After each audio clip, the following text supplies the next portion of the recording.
अस्सलाम वालेकुम dear viewers, you are watching Education Wall, Salman से रिव्यू। स्टूडेंट्स, आज हम डिस्कस करेंगे लेवल 10 फिजिक्स में the most important topic according to board examination point of view. सवाल हमारे पास है जी, derive relation between velocity, frequency and wavelength. Velocity को हम डिफाइन कर चुके हैं, कई मरतबा हमने डिफाइन किया वेलोसिटी को, लेवल 9 में भी आपने इसकी डेफिनेशन पढ़ी। Rate of change of displacement of body is called velocity. इसी तरह फ्रीक्वेंसी है जी, number of observation made by an object, frequency है।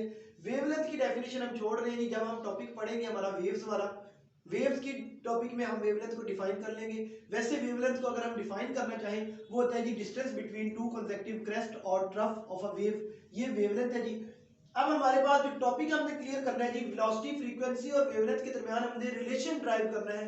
उस रिलेशन को ड्राइव करने के लिए सबसे पहले हम जी वेव वेलोसिटी को डिफाइन करेंगे। वेव वेलोसिटी को अगर हम डिफाइन करें तो ये कर सकते हैं जी, wave is a disturbance in a medium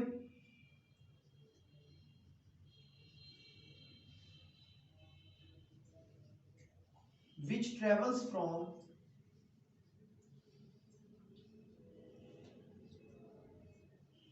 one place to another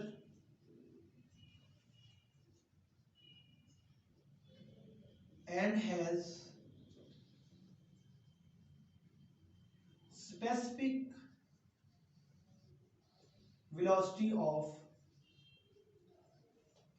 traveling called wave velocity। हमने कहा जी कि वेव क्या है, डिस्टर्बेंस है किसी मीडियम में जो एक पॉइंट से दूसरे पॉइंट तक या एक जगह से दूसरी जगह तक जाएगी और इसकी कोई स्पेसिफिक वेलोसिटी होगी ट्रेवल करने की। उस स्पेसिफिक वेलोसिटी को हमने नाम दिया जी वेव वेलोसिटी का। मैथमेटिकली हम इसको लिखेंगे v is equal to D over T. अब अगर यहां पर हम ये बात करें कि टाइम पीरियड और वेवलेंथ को डिस्कस करें, अगर वो कहता है if time taken by wave in moving from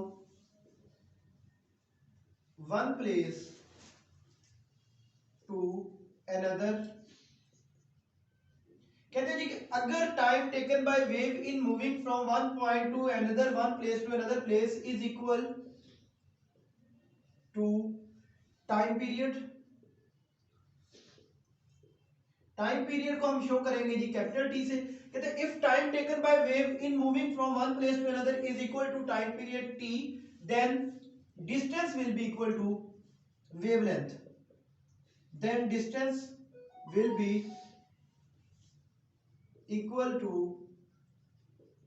wavelength, और वेवलेंथ को हम शो करेंगे जी लैम्डा से। Time taken by wave in moving from one place to another is equal to time period T, then distance will be equal to wavelength lambda. Mathematically हम इसको लिख सकते हैं जी v is equal to lambda over capital T. लेकिन हम ये पढ़ चुके हैं जी कि टाइम पीरियड कैपिटल टी होता है 1 ओवर f।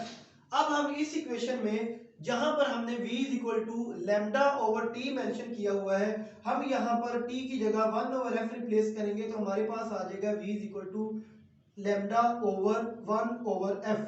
यहां पर f चूंकि डिवाइड हो रहा है, जाकर ये लैम्डा से मल्टीप्लाई हो जाएगा, हमारे पास आ जाएगा जी v is equal to lambda multiplied by f over 1। Over में 1 वैसे ही है जी, किसी भी नंबर को 1 से डिवाइड कर देंगे उसके आंसर पे कोई फर्क नहीं पड़ेगा। तो हमारे पास जो रिलेशन आ गया v इज इक्वल टू, इससे आगे जो रिलेशन बनेगा v is equal to f lambda. ये था जी रिलेशन वेलोसिटी, फ्रीक्वेंसी और वेवलेंथ के दरमियान, कि वेलोसिटी जो है वो वेवलेंथ और फ्रीक्वेंसी के प्रोडक्ट के इक्वल है जी, और सेम यूनिट है वेलोसिटी का वही मीटर पर सेकंड में आ जाएगा जी। तो अब हमारे पास जो है रिलेशन हमने कंप्लीट ड्राइव कर लिया। क्वेश्चन हमारा था drive relation between velocity, frequency and wavelength. सबसे पहले हमने वेव वेलोसिटी को डिफाइन किया। वेव वेलोसिटी क्या है जी, वेव क्या है, डिस्टर्बेंस है मीडियम में, एक पॉइंट से दूसरे पॉइंट में ट्रेवल करेगी और ट्रेवल करने के लिए उसकी कोई स्पेसिफिक वेलोसिटी ऑफ ट्रेवलिंग है। उस वेलोसिटी को हमने नाम दे दिया वेव वेलोसिटी का। उसकी मैथमेटिकल फॉर्म हमने लिख दी v is equal to D divided by T. फिर हमने कहा जी कि अगर टाइम जो है वो एक पॉइंट से दूसरे पॉइंट तक जाने के लिए टाइम पीरियड के इक्वल है, कैपिटल टी के इक्वल है, तो जो डिस्टेंस वेव ट्रेवल करेगी वो लैम्डा के इक्वल होगा, वेवलेंथ के इक्वल होगा। फिर हमने दूसरा रिलेशन बना लिया v is equal to lambda divided by capital T. Capital T यहाँ पर टाइम पीरियड है, हमने टाइम पीरियड को डिफाइन किया था जी t is equal to 1/f करके। हमने लैम्डा ओवर टी की जगह पे टी को रिप्लेस कर दिया 1/f से, तो ये हमारे पास जो फाइनल रिलेशन आ गया वो आ गया जी v is equal to f lambda. ये था जी हमारा the most important topic, drive the relation between velocity, frequency and wavelength. Next video तक के लिए स्टूडेंट्स अल्लाह हाफिज, thanks a lot for watching.